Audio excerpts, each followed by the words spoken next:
बेलापुर गांव में इंद्र कुमार नाम का एक वैज्ञानिक रहता था। उसका पूरा जीवन खोज और आविष्कार में ही बीता, पर उसने अपनी जिंदगी में जो सबसे बड़ा आविष्कार किया था उसके बारे में किसी को नहीं बताया था। जब उसे ये एहसास हुआ कि अब वो ज्यादा दिन जिंदा नहीं रहेगा तो उसने अपने पोते को बुलाया। नरेंद्र, लगता है अब मैं ज्यादा दिन नहीं जीऊंगा। आप आए दिन इतनी सीरियसली बात क्यों करते हैं दादाजी? मेरी बात ध्यान से सुन। एक ऐसा राज है जो आज तक सबसे छुपा हुआ है। क्या मैं आपका गोद लिया हुआ पोता हूँ दादाजी? अरे नहीं नालायक, मेरा एक ऐसा आविष्कार है जो सबके सामने आ जाए तो तहलका मचा दे। तो आपने अभी तक तहलका मचाया क्यों नहीं दादाजी? हे भगवान, ये तेरी हंसी ठिठोली तो मुझे मरने नहीं देगी। चुप हो जा और मेरी बात सुन। मैं वो आविष्कार किसी बड़े आदमी को बेचना चाहता था। अब तू ही संभाल और जैसा ठीक लगता है कर। पर ऐसा क्या है दादाजी? और आप कहीं नहीं जा रहे हैं? हाँ, मैंने समय में यात्रा करने वाली एक टाइम मशीन बनाई है जिसमें बैठकर कोई भी इंसान भविष्य काल और भूतकाल में जा सकता है। लेकिन एक बात याद रखना, उस टाइम मशीन का इस्तेमाल हमेशा अच्छे कार्यों के लिए करना। ये आप क्या कह रहे हैं दादाजी? कोई फिल्म की स्टोरी सुना रहे हैं क्या? ये ले तहखाने की चाबी और ये मशीन की चाबी। इसे 3 बार आगे पीछे करने से मशीन चालू हो जाएगी। आप क्या बात कर रहे हैं दादाजी? नरेंद्र तुरंत वहां से भाग जाता है और अपने सबसे भरोसेमंद दोस्त बिल्लू को बुला कर लाता है। उसे लेकर तहखाने में जाता है। दोनों दोस्त सामने खड़ी मशीन को देखकर दंग रह जाते हैं। नरेंद्र वापस दादाजी के कमरे की तरफ भागता है। देखता है कि इंद्र कुमार सुकून की नींद सोए हुए हैं, जैसे दिल से कोई बोझ हल्का हो गया हो। वो उन्हें उठाता है, पर वो तो इस दुनिया से जा चुके होते हैं। नरेंद्र दुखी हो जाता है। कुछ दिनों बाद, अरे यार, मुझे लगता है कि तेरे दादाजी मरते मरते तेरे साथ मजाक कर गए। भला इसमें बैठकर हम लोग समय यात्रा कैसे कर सकते हैं? नहीं नहीं, दादाजी ने कहा है तो ये सब सच ही होगा।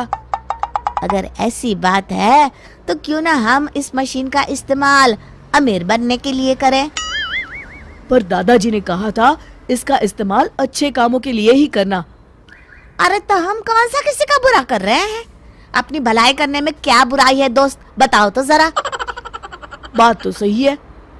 बचपन में मैंने दादाजी को किसी से कहते सुना था कि हमारे गांव के पास वाले जंगल में आज से 50 साल पहले कुछ डाकू एक बड़ा खजाना छुपा कर चले गए थे। लोगों ने उस खजाने को बहुत ढूंढने की कोशिश की, लेकिन वो उन्हें कभी नहीं मिला। तो हम इस मशीन में बैठकर समय में 50 साल पीछे जाएंगे और जंगल में गड़ा हुआ वो खजाना लेकर आ जाएंगे।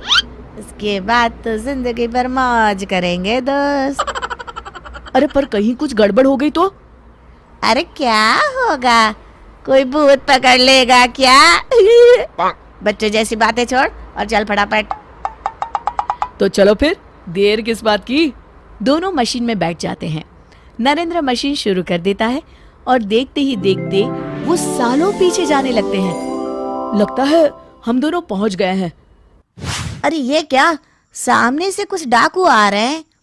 ओह, मतलब ये डाकू मंगल सिंह अपने आदमियों के साथ खजाना लेकर आ रहा है। सुनो, अब जल्दी से इस पेड़ के पास सारा खजाना छुपा दो। हाँ हाँ सरदार, किसी को कानो कान खबर नहीं होगी कि हमने सारा खजाना कहाँ छुपा रखा है। अरे अब तुम लोग खड़े खड़े मेरा मुंह क्या देख रहे हो? जल्दी से खुदाई शुरू करो। हे भगवान, इतना सारा पैसा! हे भगवान, इतना सारा पैसा और सोना! बिल्लू का मुंह खुला रह जाता है। अरे मुंह बंद कर ले, मुंह में मच्छर ना चला जाए। और कहीं गलती से आवाज निकल गई ना तो ये मंगल सिंह हम दोनों को ही मच्छर की तरह मसल देगा। हाँ। डाकू जमीन में खजाने से भरा बक्सा गाड़ देते हैं। हमारा काम हो गया है, अब यहाँ से चलते हैं। चलो फटाफट खजाना लेकर यहाँ से पहली फुर्सत में रवाना होते हैं। हाँ चलो। दोनों खुदाई करके बक्सा बाहर निकाल लेते हैं। अरे भाई, ये बक्सा तो बहुत भारी है, लगता है हमारी आने वाली कई पीढ़ी बैठ कर खाएगी। तभी नरेंद्र कुछ सोचता है और घबरा जाता है। अरे क्या हुआ भाई, तेरे चेहरे का रंग क्यों बदल गया? अब तो खजाना हमें मिल चुका है। अरे अभी मुझे याद आया, मेरे दादाजी ने ये भी बताया था कि इस पेड़ पर एक चुड़ैल भी रहती है, इसलिए इस खजाने को ढूंढने जितने लोग भी गए थे आज तक कोई वापस नहीं आया। अरे मर गए रे, भगवान करे अभी चुड़ैल सो रही हो। चलो भागते हैं यहाँ से। अपनी मशीन की चाबी तो उठा लो। अरे हाँ। अरे पर ये कौन बोला? दोनों ऊपर देखते हैं। पेड़ पर उन्हें एक डरावनी चुड़ैल बैठी दिखाई देती है। देखिए चुड़ैल जी, मैंने तो अभी तक शादी भी नहीं की है, मैं तो बेकार में लालच पे पड़ गया। एक काम करते हैं, इस खजाने के 3 हिस्से कर लेते हैं, खुश? अरे ओ लालची इंसान, जान से ज्यादा खजाना प्यारा है क्या तुझे? देखिए चुड़ैल जी, हाँ पूरा खजाना ले लीजिए, बस हमें घर जाने दीजिए। मैंने तुम्हें घर जाने से कब रोका, पर मैं भी तुम्हारे साथ चलूंगी। आप हमारे साथ चलकर क्या करेंगी? तुझे अपनी जान प्यारी है तो चुपचाप मुझे शहर ले चल। इस जंगल में मैं बोर हो गई हूँ। मैं भी देखना चाहती हूँ कि 50 साल के बाद की दुनिया कैसी है। आप तो काफी शौकीन चुड़ैल मालूम होती है, पर क्या है ना, इस मशीन में सिर्फ 2 ही लोग बैठ सकते हैं।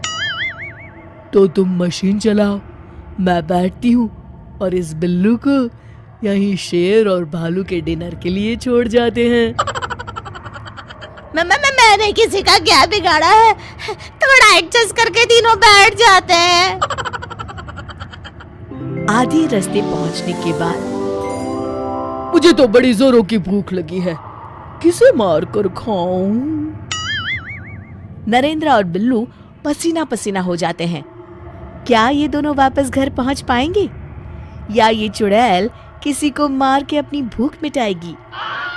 ये जानेंगे इस कहानी के अगले भाग में।